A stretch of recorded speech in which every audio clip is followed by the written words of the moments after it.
Bismillahirrahmanirrahim. Assalamualaikum warahmatullahi wabarakatuh. Salam sejahtera bagi kita semua. Selamat pagi dan shalom. Om Swastiastu. Ini bicara mengenai pergerakan masyarakat. Dan tahun ini bagi semua.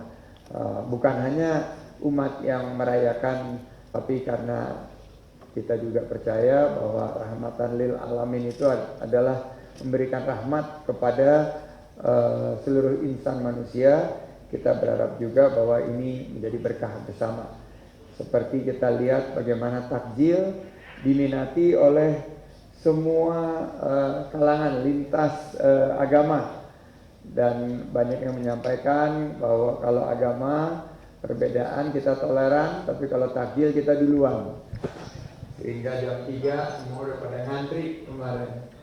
Dan akhirnya kita harapkan kemajuan pariwisata dan sektor ekonomi kreatif terus berkelanjutan. 2024 slide pertama ini saya serahkan ke Bu Desi. Silakan Bu Desi.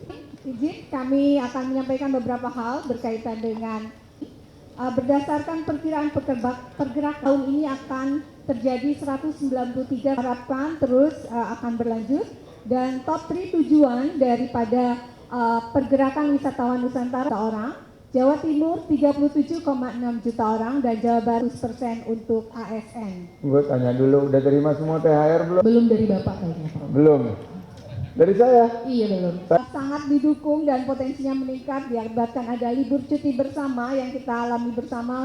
Kami juga mengantisipasi kepada teman-teman dengan kategori menengah hingga. Kami perkirakan preferensi berwisata yang Parangtritis, Puncak Bogor, Ragunan, Lembang, Borobudur salah satu penting juga.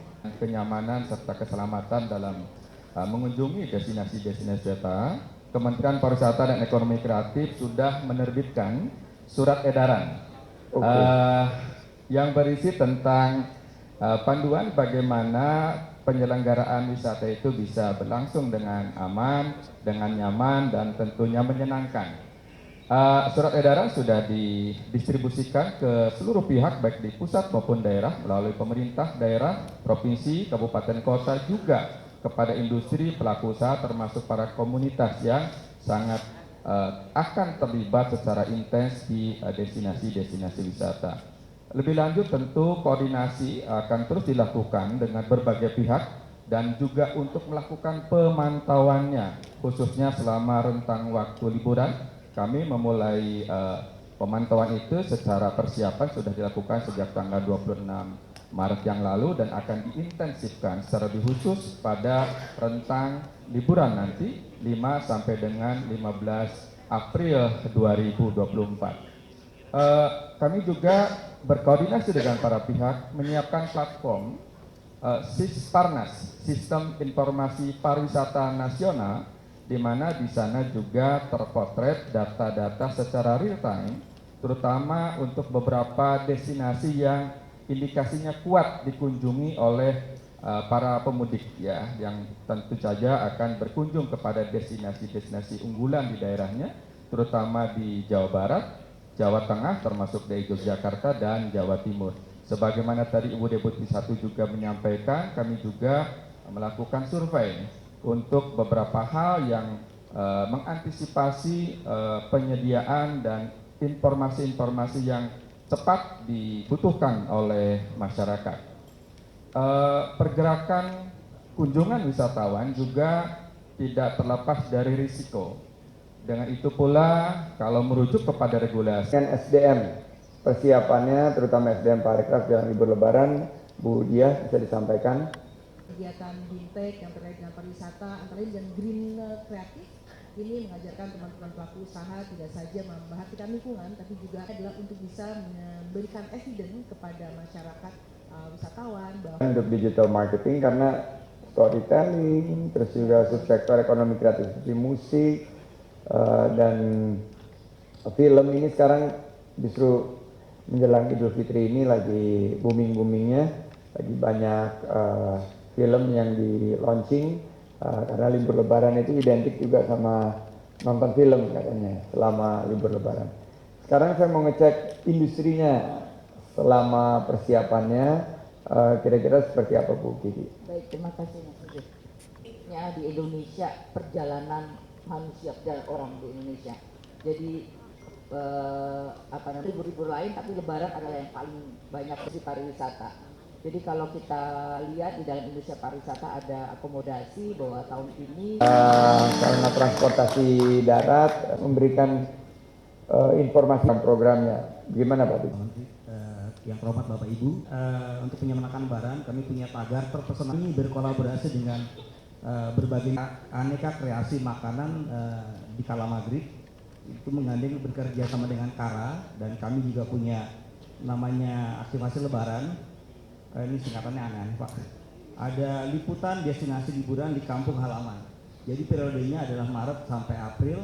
Jadi teman-teman ketika berlibur di destinasi mudik bisa mengambil liputan, terus kemudian mendapatkan hadiah juga kalau beruntung.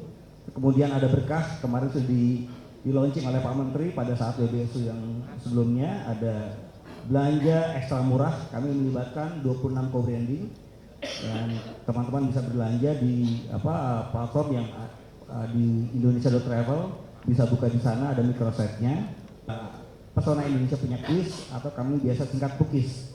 Dan yang luar biasa Pak, kami juga dalam rangka menggelorkan Lebaran, kami bekerja sama dengan mitra dari Jasa Marga dan Kereta Api Indonesia dan juga Damri. Dari Jasa Marga menyediakan rest area sebagai media publikasi untuk destinasi-destinasi menarik di sekitar lokasi mudik. Dan untuk kereta api ada flash sale dari Senin ini hingga Kamis, itu Pak yang update dari pemasaran. Terima kasih. Ada diskon sampai 30% dari KAI. Terima kasih banyak untuk acara Ramadan Festival. Tapi sebelumnya di Batam Wonder Food and Art Ramadan. Mudah-mudahan e-katalog ini bermanfaat untuk para pemudik untuk beristirahat.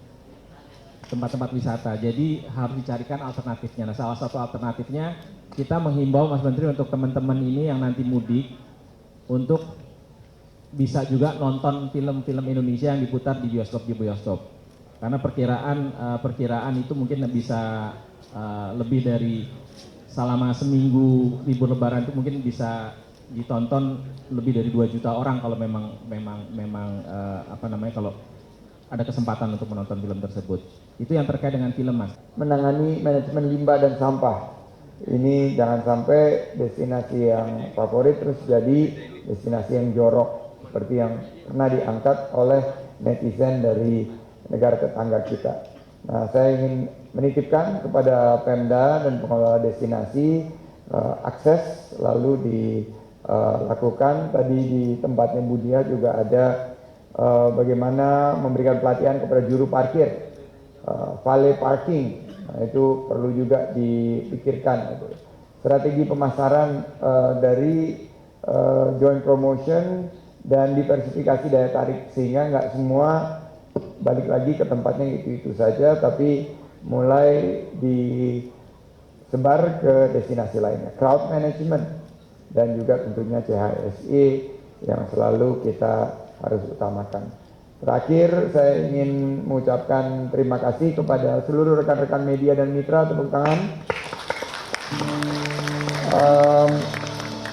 Kita akan ketemu lagi mungkin setelah Lebaran ini. Oleh karena itu saya mengucapkan selamat menyambut Idul Fitri 1445 Hijriah. Mohon maaf lahir dan batin. Taqabbalallahu minna wa minkum. Taqabbal ya karim. Mohon maaf lahir dan batin. Selamat berlibur dan mudik Lebaran. Saya kembalikan kepada MC kita. Tadi sudah disebut nih, Lebaran ini, Ramadan itu kan memberikan. Ini masif saya lihat dari awal kami perhatikan, saya dan tim melihat apa destinasi yang paling strategis yang kita bisa usulkan sebagai proyek strategis nasional berikutnya. Dan memang kita menumpuk semuanya di Bali dan di pintu masuk kedua Jakarta dan Kepri. Kita mencari destinasi-destinasi, kalau di Bali kita ingin mengembangkannya Bali Barat dan Banyuwangi, kalau di Kepri ini ke Bintan, nah di Jakarta ini kemana? Karena keterbatasannya interkonektivitas. Tapi begitu kita melihat presentasi dari rekan-rekan dari PIK 2, di mana masif sekali, ada lebih dari 1.000 hektar yang dikembangkan dengan target 20 juta kunjungan wisatawan dan 10 juta lapangan kerja baru. Kami menyampaikan ini harus di fast track, diprioritaskan sebagai proyek strategis karena mereka akan sangat terinterkoneksi dengan Bandara Soekarno-Hatta. Ada juga daya tarik wisata alam seperti mangrove dan tentunya lepas pantai, air, ada beberapa destinasi yang dikemas berkaitan dengan ekoturism, tapi juga ada destinasi wisata buatan dan juga pusat-pusat kuliner dan belanja. Ada juga pusat desain ya, ada juga masjid terbesar salah satu yang akan dibangun di sana, dan juga ini yang menarik akan ada sirkuit F1 yang diharapkan di 2029 bisa mengundang F1 ke Jakarta. Jadi kita lihat ini sebuah effort yang sangat luar biasa oleh pengembang dan mereka telah membangun infrastrukturnya sendiri. Pemerintah harus hadir untuk memfasilitasi. Jadi kita harapkan nanti pantai utara Banten menuju Jakarta ini ke arah timur dan barat ini bisa memiliki destinasi wisata yang sangat mampu untuk menarik kunjungan wisatawan, membuka peluang usaha dan meningkatkan kesejahteraan rakyat. Untuk pajak hiburan, alhamdulillah sudah berjalan dan sudah ada penyesuaian-penyesuaian. Kita berkoordinasi dengan industri, ini salah satunya ada juga PHRI, tapi kemarin dengan industri spa juga sedang mengajukan judicial review di MK, masih menunggu sengketa Pilpres dan Pileg, tapi harapannya ini bisa diberikan kepastian hukum. Tapi per hari ini industri sudah terima kasih karena seperti Jakarta, pajak yang meningkat menjadi 45% itu ternyata bisa dilakukan pendekatan perbedaan antara layanan. Jadi misalnya kalau makanannya kembali ke yang rejim yang 10%, minumannya juga hanya untuk komponen hiburannya saja yang di angka 45%. Tapi layanan lain seperti makanan, minuman maupun juga layanan fasilitasi akomodasi dan lain sebagainya mengacu kepada pajak yang sudah ditetapkan sekitar 10%. Demikian Angela, terima kasih. Baik, sudah dari Mbak Angela sudah dijawab ya tadi dari Bisnis Indonesia. Untuk selanjutnya kita punya siapa nih? Ada yang bertanya juga nih, wanita juga, namanya sama kayak saya. Iya. Silakan Mbak Dini, tapi bukan Dini O, Dini liputan6.com, silakan Mbak Dini. Baik, silakan Mbak Dini.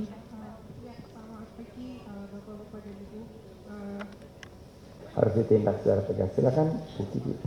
Untuk antisipasi perputaran nanti Bu Desi bisa tambahkan. Dan untuk cuaca ekstrim di sini ditanganin Pak Har, dan mungkin kalau ada tambahan dari teman-teman lainnya silakan.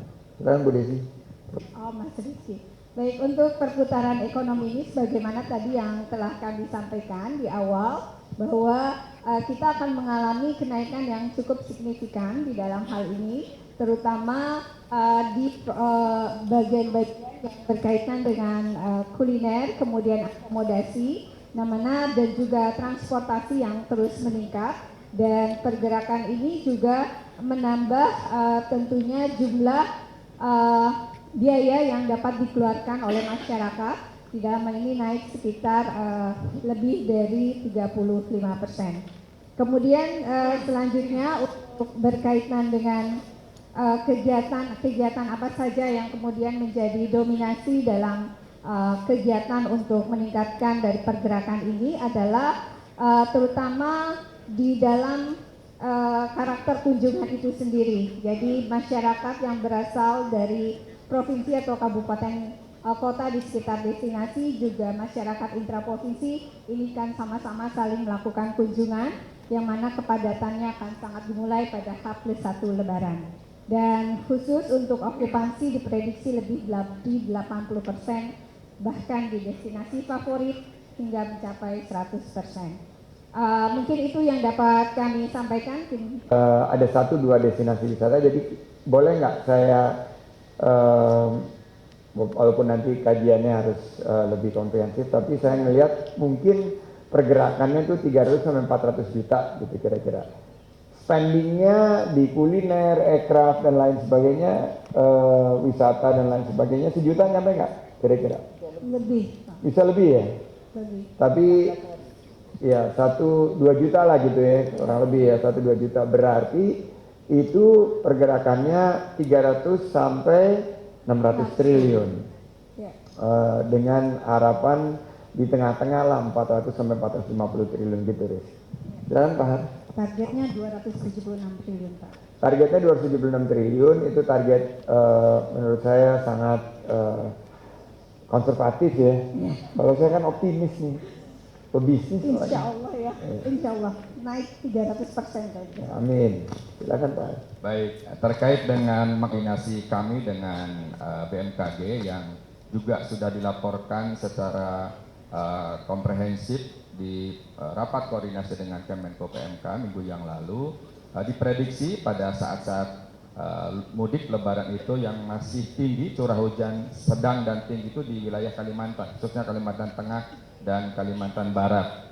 Dan tentunya juga ada potensi-potensi kebencanaan turunannya, entah itu banjir atau longsor dan seterusnya. Untuk di daerah Jawa khususnya itu relatif terpantau dalam kondisi ringan dan sedang.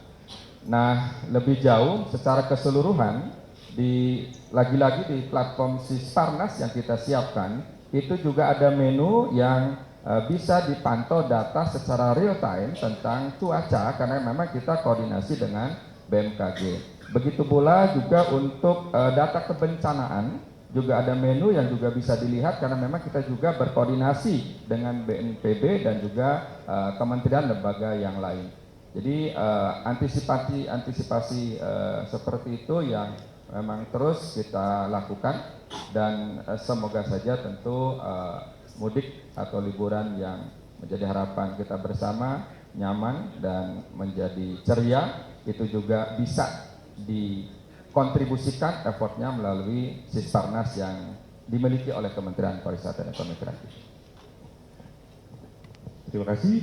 Selanjutnya kami persilakan Armin yang disentuh oleh SDM kepariwisataan tadi sudah disampaikan di paparannya Ibu Dia bahwa kita bersama dengan Pemda terus melaksanakan antisipasi dengan memperkuat SDM pariwisata. Saya melihat sebetulnya juru-juru parkir ini kan ada di garda terdepan. Jadi selain dengan Dinas Perhubungan, saya sebetulnya melihat ini sebagai sebuah peluang usaha ya. Di restoran-restoran yang atau hotel-hotel sejak lama itu selalu disediakan valet parking atau valet service. Saya melihat bahwa juru parkir ini mestinya diberi pelatihan dengan baik, disosialisasi, diseragamin dengan baik, dilengkapi dengan digitalisasi, dengan tanda pengenal, nama dan lain sebagainya, bisa memiliki kemampuan untuk memaksimalkan ruang yang tersedia untuk parkir sehingga tidak menghambat jalur. Nanti 11,7 juta itu termasuk mobilnya Bu Desi kayaknya itu ya. Siapa lagi sih yang dari sini? Oh, ini orang Jogja ini satu. Ini pulang kampung juga ini. Oh enggak pulang kampung justru. Malah Pak Nilai pulang kampung karena Ibu juga Jogja. Saya usulkan itu sebetulnya kereta api itu punya solusi dan Damri bahwa nggak usah pakai motor misalnya pulang kampungnya ya. Pulang kampungnya menggunakan kereta api aja nanti mungkin kita bisa undang Pak Hendy atau Pak dari Jasa Marga ini bisa Mas Hanif memberikan salah satu solusi dari tadi pertanyaan rekan dari Kedaulatan Rakyat. Silakan Pak Hendy. Kita perlu antisipasi karena ini pertama kali dalam 4 tahun terakhir kita telah mengakhiri masa pandemi. Berarti jumlah dari pergerakan ini kan akan naik secara signifikan. Tidak ada lagi pembatasan-pembatasan. Jadi harapannya semua pihak berkolaborasi untuk sama-sama mempersiapkan agar mudik ini aman dan juga liburannya nyaman. Yang kedua menurut saya aspek dari length of stay, lama tinggal, karena ini liburnya juga libur bersamanya panjang, harapannya akan meningkatkan kualitas. Dan juga untuk yang bawa oleh-oleh dari Jakarta, saya berharap mereka sampai di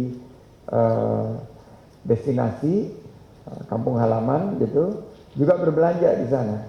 Karena kan tadi THR-nya udah dibagi, terus juga kita bagaimana bisa mendorong industri parekraf yang ada di desa-desa wisata di sekitar kampung halaman, dan bawa oleh-oleh untuk rekan-rekan kerjanya yang ada di Jakarta, sehingga ekonomi yang bergerak itu bukan hanya yang di perkotaan tapi juga yang di pedesaan. Biasanya kan bawa oleh-oleh dari Jakarta dibawa ke daerah, ini timbal balik gitu, yang dari daerah juga supaya berkembang, kulinernya berkembang, fashionnya berkembang, dan produk-produk lainnya.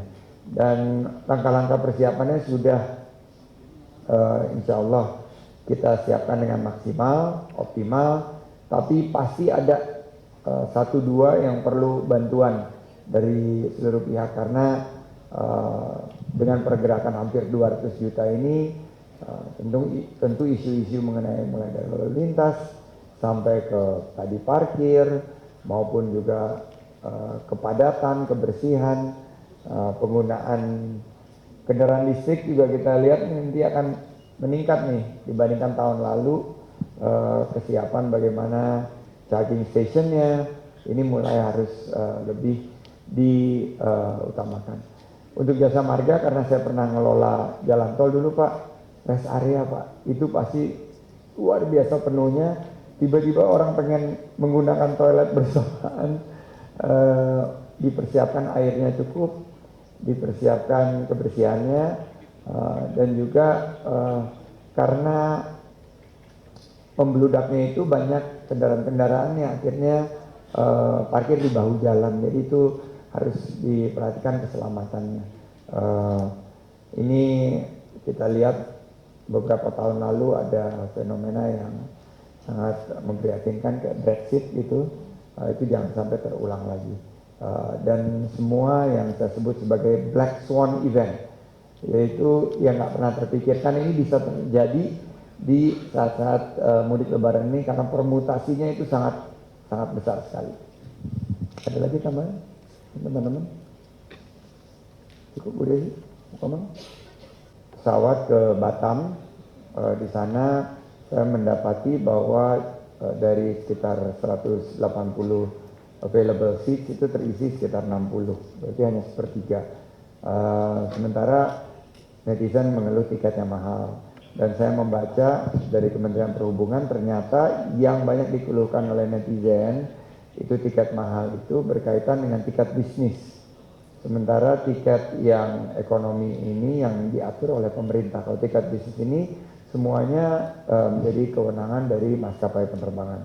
Oleh karena itu menurut saya saatnya sekarang para netizen bisa juga mendorong kami untuk bekerjasama dengan maskapai penerbangan untuk seat-seat yang tidak terisi itu bisa ditawarkan dengan sebuah pendekatan dynamic pricing melalui aplikasi seperti yang selama ini sudah diterapkan di beberapa industri, sehingga seat tersebut yang tidak terpakai itu tidak hangus dan akhirnya mubazir. Dan Allah Subhanahu wa taala di bulan suci Ramadan ini tidak pernah suka dengan yang mubazir kan.